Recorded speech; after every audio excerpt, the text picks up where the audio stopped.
Welcome back to another technical deep dive here in the debug zone. Today we're tackling a big question and breaking it down with insights from other users. Hopefully this clears up some misconceptions and helps you get the answer you need. So buckle up, stay a little curious, and let's jump right in.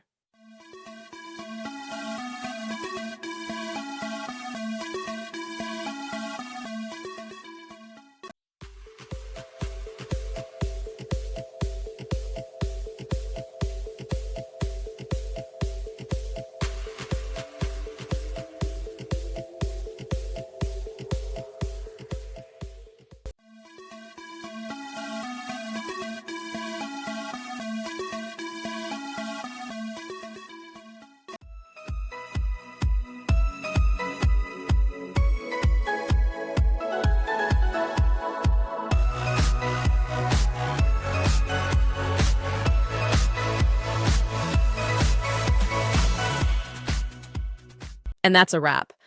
I hope you found the answer you were looking for. If you did, take a second to hit that subscribe button. It really helps out.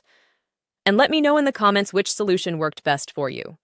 See you next time in the debug zone.